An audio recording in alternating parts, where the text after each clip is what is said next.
On va citer quelques sources. Maïmonide, dans le premier chapitre des lois sur l'idolâtrie, explique comment l'idolâtrie est arrivée sur Terre. Ça, mais en passant, c'est intéressant, parce qu'il faut faire quand même croire dans un morceau de bois. Alors il dit que, au début, donc, il y avait la connaissance du Dieu unique. Premier homme, génération d'après, Shet. Et après, la troisième génération, c'est Enoch. Enoch, Az-Uchal Likro Beshem Hashem. Alors, on a commencé à Uchal, Chulil, on a commencé à appeler des choses profanes au nom de Dieu. La Vodazar à l'idolâtrie a commencé à, donc, troisième génération après le premier homme. Et il est évident qu'à cette génération-là, on connaissait encore le Dieu unique. Simplement, quelle était l'erreur des idolâtres? Ils ont dit comme ça. Ils ont dit, Dieu, il est immense, il est absolu, il est... Et, sur Terre, il n'agit pas directement, il utilise on va appeler cela des ministres. Il utilise cela des moyens. Ce qui est vrai. Le mystique juif, le Zohar, toujours comment ça fonctionne, mais même dans la Gemara, on parle d'influence astrologique. On dit ça tous les matins dans les Teilim. Mispar Kochavim, Lechulam, Shemotikra. Dieu donne un nombre aux étoiles et tous ont un nom. Un nom, c'est-à-dire qu'elles ont un but, elles ont une finalité, elles ont une fonction. Pas une planète là-bas, NGC 245, qui ne sert à rien. C'est pas possible. Rien dans ce monde ne sert à rien. Si c'est créé. Donc elle est créée, elle a un rôle. Et vu que l'humanité, c'est le but de la création, toute la création, donc il est évident que ces étoiles-là ont un impact. Et Dieu agit par leur biais. Ce sont les ministres. Il y a des anges, il y a des forces spirituelles par lesquelles Dieu agit sur terre. Il est logique, disent les idolâtres à l'époque, que si tu as un roi qui a des ministres, que j'honore les ministres du roi. Tout à fait logique. Donc c'est normal que le ministre vient ici, je lui donne à manger, je l'honore, je fais des courbettes. Ben, nous aussi, au ministre de Dieu, on va faire des sacrifices, on va faire des courbettes, on va prier. Peu à peu, ils ont oublié qu'il y avait au-dessus le Dieu unique. Ils ont commencé à servir que les ministres. Troisième étape, ils ont commencé à inventer des messages comme quoi les ministres auraient dit cela et cela. Vient un prêtre idolâtre qui dit ce ministre-là s'est dévoilé, cette force un tel, ce Dieu cela s'est dévoilé et m'a dit je vais faire comme ci et comme ça et comme ça. Ils ont commencé à créer des temples, etc. pour tous ces ministres-là et ils ont complètement oublié. Toute l'humanité a oublié le Dieu unique. Quand on dit toute l'humanité, c'est étonnant. Il faudrait dire que, à part vraiment, quand on parle de quelques, c'est 2, 3, 4 personnes grand maximum, c'était complètement oublié. Quel niveau de Kalosh ils n'avaient pas un grand niveau de connaissance comment c'est passé? Il y a eu oui, donc on arrive. Abraham Avinu, il est 20 générations après le premier homme. À quel âge on commence à avoir des enfants? D'ailleurs, à l'époque, on voit commencer à avoir des enfants un peu à l'âge d'un siècle et plus. Donc, 1, 2, 3 siècles, d'accord. Prenons un siècle par génération, c'est déjà 2000 ans, c'est juste exactement. Donc, mon cher Abraham Avinu, il est né en 1148. 1948, dès la naissance en l'an 2000, il avait 52 ans. Et Abraham Avinu, comme dit Maïmonide, donc au premier chapitre des lois de l'idolâtrie, il vit parmi les idolâtres. Son père, dit le Midrash, était un vendeur d'idoles. Et parmi ces idolâtres, Kepshim, idiots, comme ça dit le Maïmonide. Et c'est aussi une question existentielle de base, qui dit comment je peux maintenant aller et servir une pierre? Alors les idolâtres savent que c'est pas la pierre. La pierre est la représentation d'une force divine. Mais d'où est cette force divine? S'il y a une force, et quelqu'un qui a géré cette force. Alors il y a un débat connu dans le Midrash, qui était allé voir lui, il a cassé le Midrash, il raconte comme ça que Terach, Taré en français. Taré, il avait un magasin d'idoles, il était allé faire une course, et il a demandé à son fils, tiens, s'il te plaît, garde-moi le magasin d'idoles, et Taré va faire ses courses. Abraham, il y a une dame qui vient avec une offrande à donner à une des idoles. Il lui dit, ça va, les idoles, donnez une pizza, maintenant une offrande à une idole, quoi qu'elle va la manger. Elle est complètement horrifiée, comme on se parlait comme ça, sacrilège sur les idoles. Et lui, il s'énerve. Il prend une hache et il casse toutes les idoles. À la fin, il prend la hache, il met dans l'idole la plus grande. Et il attend que son père revienne. Son père revient, il voit toute sa fortune, tout son magasin d'idoles qui était complètement ratatiné. Il dit, qu'est-ce qui s'est passé? Ben écoute, papa, je sais pas, il y a une dame qui venait de faire une pizza en offrande aux idoles, et le plus grand s'est énervé, il a pris une hache, ils sont bagarrés qui prenaient la pizza, tu vois, une bonne pizza, aux anchois, et la grande idole s'est énervée, elle a pris la hache, elle a cassé tous les idoles pour qu'elle ait la pizza pour elle tout seule. Elle avait mis la pizza juste devant elle, comme ça. Alors Taré, il dit, ah, moi tu me l'as fait, ça va, je la connais l'histoire. Et... Qu'est-ce qu'il y a de mal pour un goy de se donner à l'idolâtrie? C'est pas interdit. On ne parle pas de goy ou juif, on a avancé là. On parle maintenant, est-ce que c'est faux ou est-ce que c'est vrai? C'est tout. Il y a un Dieu, on doit servir, pas les... Alors, où est l'erreur? Où est l'erreur des idolâtres? L'erreur, elle est que le ministre, c'est un tuyau. C'est un tuyau un canal par lequel Dieu amène le flux. Quelqu'un maintenant me met de l'eau dans le tuyau. Et hop, je vois que du tuyau sort de l'eau. Je remercie le tuyau. Merci tuyau. Tuyau, c'est rien. C'est un tuyau. Merci toi qui as mis de l'eau dans le tuyau. Le ministre n'a aucune marge d'action, aucun libre arbitre, il n'est rien. Le ministre n'est qu'un tuyau, on n'a pas à l'honorer du tout. C'est ce que dit Abraham Avinu, ce que dit la Torah. Mais Hachem, il a voulu se cacher volontairement aux yeux du peuple et leur donner des ministres. Il y a libre arbitre. Il y a libre arbitre. Dieu est absolu, nous sommes finis, et il est inhérent au fini qu'il ne peut pas voir l'absolu. Donc Dieu se cache pour laisser libre arbitre, et l'humanité est tombée dans le panneau, est devenue idolâtre. Je continue sur Abraham Avinu. Quelqu'un vous donne un chèque, vous ne lui dites pas merci selon ce raisonnement. Mais lui, son premier libre arbitre m'a donné un chèque. Je ne dis pas merci au chèque. Le chèque, il est le tuyau par lequel je vais avoir l'argent. Le chèque, c'est rien. D'accord? Je vais à la banque, et on me donne, contre le chèque, on me donne maintenant de l'argent. Ou avec le chèque, j'achète maintenant une maison. Alors je dis, merci chèque, grâce à toi, j'ai la maison. Mais de la même façon, quand on dit merci à la personne, c'est pas lui, puisque c'est Dieu qui nous l'a envoyé. Non. La personne, son libre arbitre, te le donne. Donc tu dois le remercier. Tu peux remercier que... Tu peux honorer, tu peux remercier une chose qui a du libre arbitre, qui a une essence en lui-même. Or, tous ces ministres-là n'ont pas d'essence en eux-mêmes. Ils ne sont que par le bon vouloir de Dieu qui les dirige à 100%. C'est des robots, c'est rien. Tu ne dis pas merci à un robot. Quelqu'un entend quelque chose avec un robot, une pizza avec un robot. Envoie ta pizza, t'as un robot qui vient. T'amène la pizza. Tu dis merci. Rien. C'est Dieu qui a été le commande. Tu dis merci. Merci pour le... très bon. Voilà. Tov.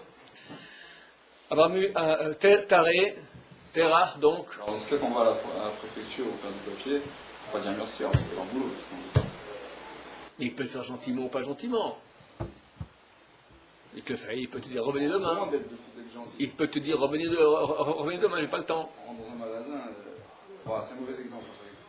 Bon, laisse tomber, c'est pas le temps, pas le mauvais exemple. On avance. Ok, c'est clair, c'est clair. Donc, Abraham Avinu, il est dénoncé par Taré, son père, c'est le roi Nimrod. Nimrod, c'est lui qui va faire la tour de Babylone, tour de Babel. Nimrod a du mot Mered. Mered, c'est révolté. C'est lui qui, d'après Chazal, il connaissait Dieu et s'était révolté contre lui. Il voulait aller en guerre. Et commence un débat. Il y a le roi, il y a le dieu de la pluie. Abraham a dit, ok, ce Dieu-là, mais ce Dieu, s'il n'y a pas un Dieu des nuages, il n'y a pas de pluie. Donc remercions maintenant le Dieu des nuages.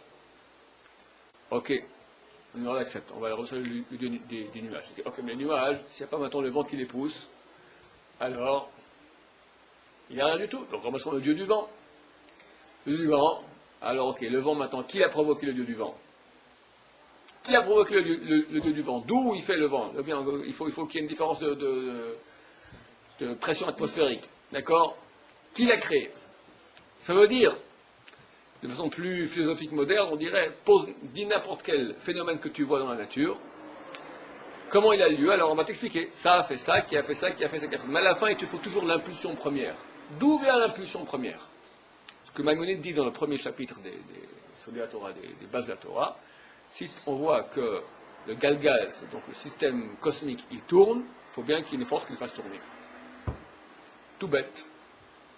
Et vu qu'on voit qu'il tourne d'une force éternelle, parce qu'il tourne de façon éternelle, on voit que tout tourne, les électrons, les neutrons, les protons, tout ce que tu veux, tout tourne d'une façon éternelle.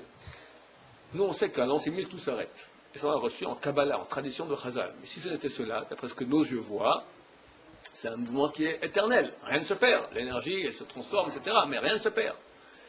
Donc il faut qu'il y ait une impulsion d'énergie, qu'elle vienne de quelque part. Il y a une base à tout cela. Forcément, il y a une base qui est éternelle. Éternelle. Et pour être une entité éternelle, forcément, c'est une entité qui n'a pas de limite, qui n'a pas de corps. Si tu as un corps, tu as une limite. Donc on parle d'une. Et elle est une, parce que si elle n'est pas une, alors elle a des limites. Parce que où elle s'arrête, où il y a un 2, ça s'arrête le 1. Donc forcément maintenant, tu as une chose qui est illimitée, qui n'a pas de corps, qui est éternelle et qui est une. Voilà, c'est tout. Nous on l'appelle, appelle-la comme tu veux. Quand Rabban appelle le Kivyachol, le en quelque sorte. D'accord? C'est lui qui est la source de tout. Et c'est lui que nous servons. Est-ce qu'on admet qu'on peut rentrer l'infini dans l'infini? On admet que l'infini, il a une incidence dans le fini, absolument. Comment il fait cela? C'est un des grands secrets de la mystique juive, parce que c'est une chose tout à fait anormale, comment l'infini rentre dans le fini. Mais il le fait.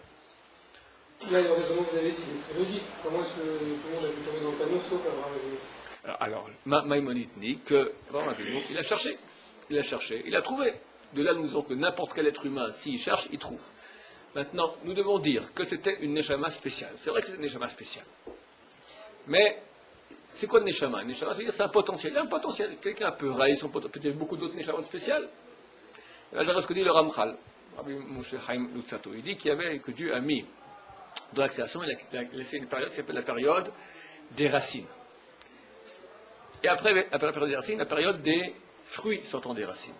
La racine est toujours plus grande. Elle a en potentiel tous les fruits qu'il y aura. Et tous les fruits qui vont sortir de la racine sont de même type que la racine. L'époque des racines devait être sur 2000 ans. Dieu a laissé à toute l'humanité libre choix. Voilà, je vous donne maintenant une mission, la vérité, il y a le mensonge. La vérité, elle grandit la personne, elle la construit, mais elle nécessite un effort. Et elle paye un peu plus tard. Il faut attendre une construction. Le panneau, il paye tout de suite, c'est facile, tu as des forces négatives, même d'idolâtres ou de sorcellerie, tu agis, tout de suite tu as des résultats, après il y a une facture, mais en tout cas ça paye tout de suite. Choisissez, ou le vrai, mais il faut construire, ou le faux, et ça va tout seul, mais c'est faux. Donc à la fin ça amène un grand flop. Et toute l'humanité en gros, a été d'échec en échec. Premier échec, c'était cette génération de Enoch va commencer à voir l'idolâtrie, et d'après les sources de Chazal, un tiers du monde a été englouti. Mais pas au courant, c'est pas le déluge. C'était avant le déluge, c'est l'océan englouti, c'est le réchauffement de la planète, d'accord? Mais je crois quand même, au niveau préhistorique, on parle que là-dedans, les mers recouvrent, parce qu'on retrouve dans les montagnes des coquillages, des choses comme ça, d'accord? Les aires glaciaires. Ok, alors chez nous, la période d'Enoch, il y avait, donc l'océan a recouvert un tiers de l'humanité. Après, il y a eu le déluge. Après, il y a eu la tour de Babel. Après, il y a eu Sodome et Gomorrhe. Et qui sont les cancres qui ont raté toujours tous ces échecs-là, tous ceux qui étaient les cancres qui ont qui ont effectué ces échecs-là, c'est nous, les âmes du peuple juif, qui pour cela sont partis 400 ans d'esclavage en terre d'Égypte, pour réparer tout cela. Comme dit le Rav Frida, il dit comme ça, il y a un verset, Hotzeti etrem mitachat silot Mitzrayim. Hotzeti etrem, je suis sorti, mitachat silot Mitzrayim, dessous les silot, l'esclavage d'Égypte. Alors, le Rav Frida, il dit comme ça. Il dit, ils sont venus réparer ces 4 générations. Hotzeti, c'est Haflaga. Haflaga, c'est la tour de Babel. Etrem, c'est Enoch. Ce sont des noces où ils ont fait la Vozara. Mitachat, même comme Maboul. Siglot, comme Sodome. 4 générations. On signe dans la Torah que Dieu veut nous sortir maintenant, c'était la réparation de ces 4 générations où on a fait les cancres. Parce que les âmes juives étaient là-bas. C'est quoi les âmes juives? Pardon, on va partir dans des choses.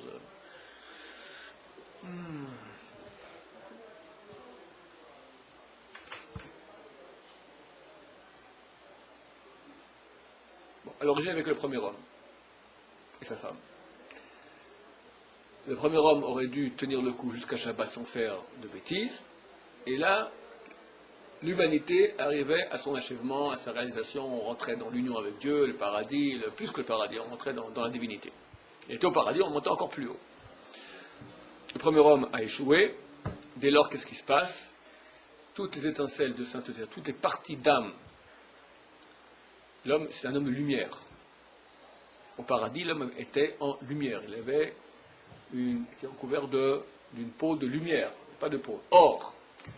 Et lorsqu'il a péché, alors Dieu s'est marqué qu'il lui a cousu kutnot or, des habits de or. Or, c'est peau, avec un. Or, c'est peau, or, c'est lumière. Alors les petits-enfants leur racontent que les ongles, c'est le reste, le premier homme était tout recouvert d'ongles. C'est pas très joli, d'accord, mais c'est une erreur. C'est quoi ongle? Ongle, c'est tipouille or. Tiporen. Tiporen, c'est l'ongle. C'est tif, recouvert or. Tif or. Tiforen. D'accord? Tipornaim. C'est bien, c'est ça, c'est comme ça dit le Shem Shvo Bachlama, un des grands kabbalistes du siècle dernier, dévoile cela, donc, c'est vrai que ce qui nous reste maintenant de l'habit du premier homme, c'est les ongles. C'est pas qu'il était fait d'ongles, il était fait de lumière. Et la lumière, elle est éternelle, l'homme était éternel, et il est devenu mortel. Ils sont descendus dans ce bas monde avec une chair, avec de la peau, et le tikkun, la réparation de cette descente, c'est quand on remonte, quand la peau elle meurt, c'est le jour de la mort. Le jour de la mort, c'est la réparation du péché originel, en tout cas une étape dans cette réparation. Alors qu'est-ce qui se passe? Toutes les âmes du premier homme, elles tombent. Elles tombent très bas, et ce sont des étincelles de lumière, c'est-à-dire de vie, d'énergie, de l'énergie. Cette énergie, maintenant, elle arrive dans ce monde. Et toutes les âmes qui venaient recevaient, chaque homme qui naissait, il avait en lui une petite partie de cette énergie divine du premier homme. C'est une partie des âmes du premier homme. Et lorsque l'humanité va de déchéance en déchéance, d'échec en échec, alors on descend encore, et donc toute la sainteté, toutes ces âmes qui sont l'énergie sainte, elle s'éparpille dans le monde entier, elle va partout. Il y a partout des étincelles de sainteté. Et le job de l'humanité, jusqu'à l'époque messianique, on répare cela, ou jusqu'à l'époque du don de la Torah, ça a été réparé, après il y a eu le veau d'or, donc on est retombé, mais s'il n'y avait pas eu le veau d'or, alors on ne serait arrivé à cet achèvement, c'est à faire en sorte de récolter, de ramener toutes ces étincelles de sainteté à leur source, à la divinité. Ça se fait ou par l'étude de Torah, ou par la souffrance, ou par les mitzvot de Torah, ou par la souffrance, ou par le bon moyen, ou par le mauvais moyen. Mais tous les moyens sont bons pour revenir à la divinité, par Rome à la divinité. Le peuple d'Israël, c'est-à-dire les étincelles de sainteté sont allées par l'humanité, ont été écrasées, descendues très très bas. Il fallait qu'elles remontent par la mauvaise façon. La bonne façon, ils n'ont pas réussi. Ça aurait été d'aller de suivre que l'humanité entière aille dans le bon chemin. Dieu a vu après 2000 ans que l'humanité, c'est terminé, ça ne va pas. Toutes les racines échouent. Une seule racine a réussi Abraham Avinu. Abraham Avinu. Dieu décide, ok, alors maintenant de lui, je fais le tikkun aura lieu par lui. C'est l'essentiel du tikkun. On aura 613 mitzvot, le reste du matin auront 7. On va faire un programme plus light. L'essentiel, toutes les étincelles de sainteté devront, qui sont très très bas, c'est le peuple d'Israël qui devra ramener. Il sera le véhicule de la Shrina, le véhicule de la présence divine. On dit que la présence divine, elle est en exil. Oui, en exil, elle est très très bas.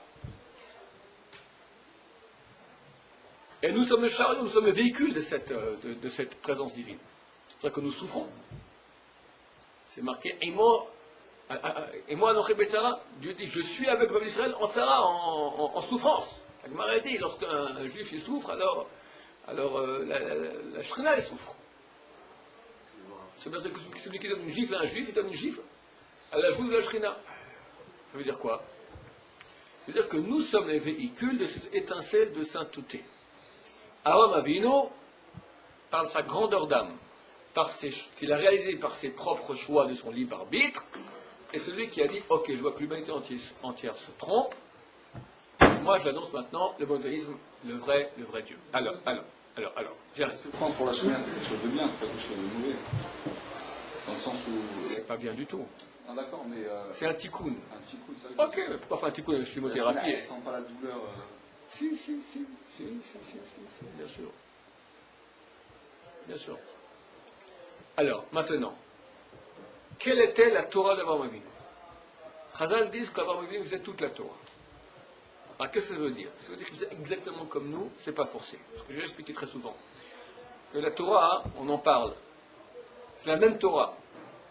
La Torah, on dit que Dieu lui la Torah, on dit que les anges lui la Torah, on dit qu'Abraham Avinu lui la Torah, on dit que le peuple d'Israël lui la Torah, à l'époque il y aura aussi la Torah, et il est certain que toutes ces Torahs sont différentes les unes des autres. Il n'y a aucun doute là-dessus.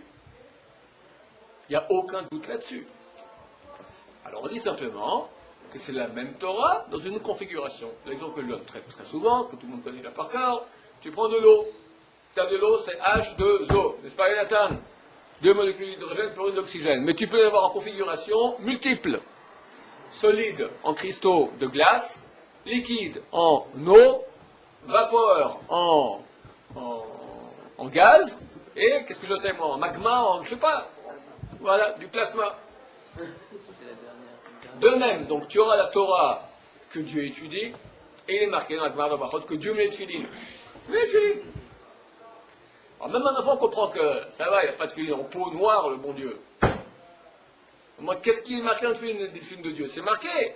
Mikam mecha ki Israël voichat ba'aretz. Qui est comme ton peuple d'Israël, un peuple un sur terre. On va faire un cours entier sur les tefillin, d'accord? Il y a une corrélation, mais ce n'est pas forcément exactement la même chose. Mais il y a les tefillin de Dieu. Il y a les tefillin d'Abraham Avinu, c'est évident. Je l'ai vu une fois il y a très longtemps, je ne sais plus où, qui, quoi, comment, que Yaakov Avinu, c'est la mitzvah de tefillin, comment, lorsqu'il a pelé les branches pour que ces troupeaux naissent tachetés. On faisait la mitzvah de tefillin. Où est le rapport? J'ignore. Mais ça veut dire donc qu'il y avait une technique qui a été... D'où Abraham il sait cela? Alors, c'est pour ça que je dis qu'il y avait quand même 2-3 personnes dans le monde qui avaient reçu l'enseignement qui venait du premier homme. Le premier homme, quand il était au paradis, c'est marqué. Dieu lui a dit, tu vas maintenant t'occuper du jardin d'Éden. Les Ovda ou les Shomra. Les Ovda s'en occupaient, les Shomra la gardaient. Chazal on dit occuper les mitzvot positives, la garder les mitzvot négatives. Alors de nouveau, les mitzvot vraiment comme nous on avait, c'était un habit de lumière, il était dans le paradis, dans une dimension de divinité énorme. Alors c'est pas exactement la même chose, c'est H2O dans une formule gazeuse. Mais il avait 613 mitzvot. Le monde est bâti sur 613. Nous avons 613 organes et veines. La divinité est bâtie sur 613. Toute la réalité, elle est basée là-dessus. Donc ça ne peut pas être autrement. La Torah signifie maintenant, dans la configuration où je suis, que ce soit au paradis, que je sois un ange, que je sois à l'époque pré-messianique ou après-messianique, c'est une chose différente. Parce qu'on voit que maintenant c'est la comme Beth Hillel depuis 2300 ans, depuis 2000 ans. À l'époque messianique, on est comme Beth Shammai. C'est quoi? La halakha, elle ne peut pas être une fois comme ci, une fois comme ça. Oui, elle peut être, parce que tout dépend de la configuration. C'est la même Torah, mais dans une configuration qui est différente. Alors je vais juste finir, ce que je veux dire, c'est que le premier homme, il a transmis. achète, il y a une transmission. Et ça passe après Noé, et Noé, Hachem, son fils, et à Ever, l'arrière-petit-fils. Et on dit que Jacob et Noé étaient étudiés dans la Shiva de Shem et Ever. Donc il y avait quelque chose. Ça peut faut dire que, comment dit Rambam, il dit qu'Abraham Avinu, il est le seul, parmi les idiots. Ben lui, il est là-bas au Kassim, c'est près de Batsra, là-bas, en Iran aujourd'hui. Parmi les idiots, d'accord, il baignait parmi des gens qui étaient complètement idolâtres. Et lui, par sa conscience, il a réussi à découvrir. Mais il a dû rechercher, etc. Et il a dû avoir un contact, c'est évident. Avec Shem et Ever, cette Torah, elle s'est faite. Abraham Avinu, c'est pas qu'il est resté seul. Pourquoi est-ce qu'il a été choisi par Dieu? Dieu l'a appelé Oavi. Parce qu'il a ouvert le mouvement militantisme monothéiste. Il a fait, voilà, c'est pas comme on fait aujourd'hui, séminaire garçons-filles mélangés. Lui s'occupait des garçons, et sa femme Sarah s'occupait des femmes. Ils ont fait 40 000 balais de chouva. Qu'est-ce qui est resté d'eux? Zéro.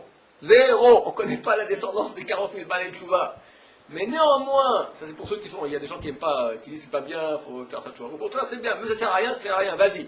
Tu vois que Abraham Avinu, bien que, pour finir, il n'y a aucun résultat de ces 40 000 balais de chouva, néanmoins il est appelé Oavi, par que je mon amant. Alors qu'est-ce que ça nous apprend de savoir qu'il a fait 40 000 balais de chouva? Qu'est-ce qu'on en tirait de ça? Qu'il faut faire la même chose. Mais d'abord, étudier la Torah pendant 5 ans. Ça ne servait à rien. Mais Rav, c'était. Ça a servi, tu vois qu'Abraham. On est descendants, quand tu dis, Baruch Ata Hashem, Elokeinu Abraham, premier. Baruch Ata Hashem, Magen Abraham. Pourquoi Abraham? Qu'est-ce qu'il a Abraham? Alors, il a invité 3 Arabes il y a 4000 ans. Pour ça, il a Abraham. Pourquoi Dieu dit, je l'aime? Il a fait 40 000 balais de chouva. Le Midrash dit, on va sur un autre sujet. Abraham s'est dit, moi je veux maintenant me sanctifier et devenir comme un ange. Et il dit, à quoi ça sert? Lui, il a des myriades d'anges. Alors, 1 plus 1, je vais aller maintenant dévoiler son nom sur terre. Et voilà. Il a ouvert un restaurant, avec prix presque gratuit. On lui a déjà payé. Non, il faut payer à lui. Qu'est-ce qu'il faut payer à lui? Il dit merci. Comment merci? Tu ne connais pas? Il commence à lui faire comme tout un argumentaire sur Dieu existe. Et voilà. Il a été sur terre. Avant Abraham, il était appelé Eloké Hashamayim, mais après Abraham, il appelé Eloké Hashamayim. C'est le Dieu du ciel et de la terre. Oui. Vous avez expliqué souvent, je crois qu'en fait, il a découvert Dieu en observant la nature, pas en allant toucher le... J'ai dit. Donc, lui, il a connu Dieu par son propre esprit, et j'imagine qu'il a connu beaucoup de techniques. Dieu s'est dévoilé à lui, que lui parle. Donc, il y a eu une relation avec Dieu qui a fait que lui, il a connu la Torah comment elle allait, mais j'imagine que aussi, parallèlement, parce que d'après le texte, on voit bien qu'il y a eu une transmission aussi de la Torah. Il y a eu certainement un moment, il y a eu aussi une jonction entre les deux, ils se sont connus, ils se sont dit, tiens, enseigne-moi un peu de ce que tu as appris. Melach Shalem, Melchizedek, le roi de Shalem, qui était Shem, d'après la tradition de Chazal, donc il a rencontré. Cohen et Elion, Cohen, prêtre au Dieu Elion, supérieur, au Dieu. Donc certainement, ils se sont vus. C'est bon? Moi j'ai une question. Hachem a une Torah, il étudie une certaine Torah, Abraham une autre Torah, Adam aussi une autre Torah, puis Abraham lui il continue à progresser, la révélation de la Torah se... Dis-le comme je dis la même Torah dans une autre configuration. Non, pas que les gens entendent. Très bien. Ouais. Donc Abraham il lui donne une autre configuration, il lui fait une avancée quelque part, et puis ça se transmet à Israël, et voilà. On arrive au Ham Israël, en Égypte. Eux ils ont aussi une Torah. Oui. Moi, j'ai une question très précise. J'aimerais savoir quelle était la Torah des Bnei Israël 5 minutes avant de recevoir la Torah. Très bien. Ça se passe comme ça. Avraham Avinu, il pratique une certaine Torah, qui est la chose de Shem Ever, et il est marqué dans les écrits de Chazal il y a 2000 ans déjà qu'en Égypte, il y avait des Megillot. Des Megillot, c'est des rouleaux dans lesquels était marquée la Torah, et il le lisait le Shabbat, du moment de libre, le peu qu'il y avait, d'accord. Il se consolait en lisant. Et il y avait certaines mitzvot qu'il devait déjà faire. Mais certainement pas toutes. Il se peut qu'ils avaient connaissance. Il se peut. De toute la Torah, telle que nous l'avons aujourd'hui. Mais elle n'était pas obligatoire. Elle était en tant que technique de rapprochement de Dieu. Et la suite de l'histoire n'était pas encore facile. Il savait qu'il allait faire le là-bas, il savait qu'il allait... Non, je parle des lois de la Torah. Quand je parle de la Torah, je parle des 613 lois. D'accord? Il savait que c'était bien de ne pas porter du châtenez. C'est bien de ne pas mélanger le lait et la viande. Yaakov Avinu, il s'est marié avec 2 sœurs. La Torah interdit de se marier avec 2 sœurs. Comment il a fait une chose pareille? Alors,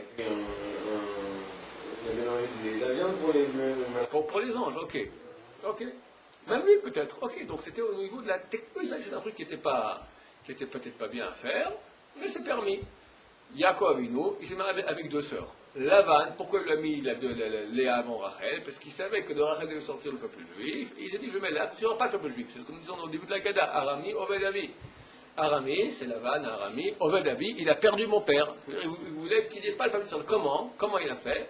Il a donné la mauvaise sœur. Yaakov Avinu, dans ce cas de force majeure, c'est ou ça ou pas Israël, il se marie quand même avec la 2e sœur, se disant que tout ça c'était malade qu'en terre d'Israël. Hors d'Israël, ça allait. Aujourd'hui, il n'y a pas de différence entre terre d'Israël et pas Israël. Donc on doit dire que c'était une technique, une vérité qui était encore technique de rapprochement non obligatoire. Ça devient obligatoire quand? Il y a des choses qui se par la Brit Mila, Dieu ordonne clairement. Abraham Avinu, ça on devait le faire. Ils ne l'ont pas tous fait. On sait très bien qu'en Égypte, ils ne l'ont pas tous fait. Avodah Zara, idolâtrie, ils ne devaient pas faire. Ça c'est certain, ils le savaient. Maintenant, c'est marqué que les Lévites, je me souviens bien, ils faisaient le Shabbat en Égypte. Mais le reste du peuple ne faisait pas le Shabbat. Quand on a reçu l'ordre du Shabbat, avant Matan Torah, à Mara, une station qu'il y a eu entre la sortie d'Égypte et le don de la Torah au Mont Sinaï, on voit qu'à Mara, ils ont reçu par exemple le Shabbat. Et c'est encore dinim, les lois pécuniaires, monétaires. Donc c'est des choses qui seront dans la Torah après. Ils ont déjà été ordonnés. Viens Matan Torah, dire ok maintenant c'est terminé. Ni technique, ni à peu près, voilà. Boum. C'est bien contraignant, c'est ça. Contraignant et complet. C'est complet et clair. C'est venu par transmission, mais pas venu. C'est ça que je veux dire, depuis le premier homme jusqu'à la fin, ça a été transmis. Écoute, on parle de gens d'Abraham, Isaac, Jacob qui étaient des prophètes. Oui, d'accord, voilà. Prophète, c'est-à-dire que Dieu dit. C'est un prophète vient et me dit maintenant, Dieu dit au prophète, il faut faire, c'est.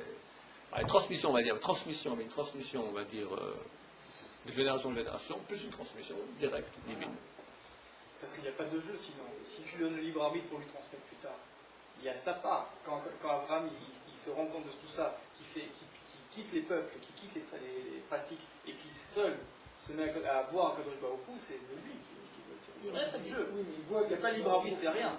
Après, il parle. Il voit Kadosh Baruch Hu parce que justement, il a fait ce choix de vouloir le voir. Mais tout ce qui vient après, c'est un roi Hakodesh qui est inspiré. Pas que roi Hakodesh, il y a une transmission et roi Hakodesh, les deux. Les deux. Il y a eu non, avec l'objectif de dire non. Il y a eu une transmission divine, une transmission par savoir. Voilà.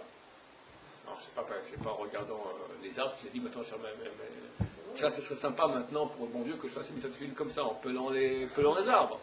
Non, il voyait des choses que nous ne voyons pas, c'est absolument certain. Mais qui en parle, Abraham Israël, il leur a dit Shema Israël. Il a mis ça de dire Shema Israël. Yaakov Avinu, le premier qui a dit, c'est Yaakov Avinu. Il a dit Shema Israël à ses enfants, le jour de son décès. Non, c'est eux qui lui ont répondu comme ça. Ils lui ont répondu Baruch Shem Kohen Malchuto L'Omed. Et eux aussi avant, lorsqu'il a rencontré Yosef. Il a dit Shema Israël. Donc ça vient d'où Shema Israël? C'est quoi? Qui? Quoi? Comment? Donc il y a. Il a une connaissance, c'est pour ça qu'il a écrit la Torah. Après, dans la Torah, bon, Dieu, la Torah, ok. Mon cher Rabbeinu, c'est Dieu qui transmet. Moshe n'a pas écrit une seule chose par lui-même. Moi, je pense que c'est un prophète. Ce que Dieu lui dit, il marque. Il ne dit pas, il marque pas. Mais il lui dit par l'intermédiaire aussi de la transmission. Non. C'est pas un télégraphe. C'est plus Torah. Non, c'est plus Torah. Torah, quand on est sur le Mont Sinaï, c'est mon cher Rabbeinu qui. La Torah, ça a descendu son nom. Shlak, il a descendu. Et ce qui est là-haut, il a donné ici. Et c'est transmission directe de Dieu. Ni passé, ni rien, ni considération personnelle, ni éducative. Ça n'empêche pas qu'il raconte quand même l'histoire d'un peuple, donc il a connaissance. Il ne la raconte pas parce que lui raconte l'histoire. C'est pas l'histoire. C'est pas l'histoire. Justement pas. Justement pas. C'est pas de l'histoire. La Torah, c'est pas de l'histoire. L'histoire, elle est là parce que c'est de la Torah. Donc c'est Dieu qui a transmis Bereshit bara Elokim, et Noach, et Abraham, Yitzhak, et Jacob. Tout ça, il a reçu Mont Sinaï. Il a reçu Mont Sinaï. Qu'est-ce qu'il a reçu? Il a reçu depuis le début de la création, dans la Torah. Le récit de la création, jusqu'à Mamad Har Sinaï, jusqu'à l'événement de la Torah, Mont Sinaï. C'est ce que reçoit ce paracha Yitro, d'accord, jusqu'à Yitro. Moshe Rabbeinu, ce qu'elle reçoit au Mont Sinaï, la Torah jusqu'au livre de Yitro. Après, durant 40 ans, il reçoit, de temps en temps, Dieu se dévoile à lui, Vayomer Hashem et Moshe est mort, Dieu dit à Moïse, la chose suivante, précise, le Ramban dit c'est quoi les morts? Rachid dit les morts, la chose suivante, de dire ça. Ramban dit non, les morts signifient précisément. C'est très très très concise, précise. Et Moshe Rabbeinu écrit. Les 12 derniers versets de la Torah, Moshe Rabbeinu les écrit, et il raconte même sa propre mort. Mais c'est la Torah aussi. C'est Dieu a dit à Moshe, écrit. Il n'a pas inventé ça. C'est pas de l'histoire. Quelqu'un m'a posé la question dernièrement. Pourquoi est-ce qu'on ne raconte pas les 400 ans en Égypte, comment ça s'est passé? C'est intéressant. Les pyramides, les trucs, où ils étaient. C'est pas un bouquin d'histoire. Alors pourquoi elle raconte l'histoire à la Torah? Elle raconte l'histoire dans une mesure où ça a un impact toraïque. On te raconte la mystique juive, alors c'est quoi ce que je suis en train d'expliquer maintenant, les échecs de l'humanité. C'est nécessaire pour comprendre ce que nous vivons aujourd'hui, le pourquoi de la Torah, de comprendre les antécédents. Sans comprendre les antécédents, c'est pas pourquoi on vit ce qu'on vit aujourd'hui. Les généalogies de Ishmael et de Essa, pourquoi ça reste toraïque? Ouh là là là là là. Il y a une partie que j'ignore de la mystique juive, qui est la partie la plus dangereuse, la plus profonde à étudier, qu'on étudie, que les grands kabbalistes, qui sont les plus purs, etc., l'étudient que Shabbat la nuit après minuit. C'est celle des mondes antécédents ce monde-ci, qui sont montrés en signe dans la Torah, dans les 12 rois descendants de Esav. Alouf Omar, Alouf Teman, Alouf machin, tout ça, Alouf Imla, Magdiel, le dernier, voilà, tout cela, c'est là, ça c'est un truc qui est connu que c'est inconnu, d'accord? C'est un truc que tout le monde sait, c'est le secret qui est dans ces 12 rois. Baruch Adonai, et l'olam, amen, amen.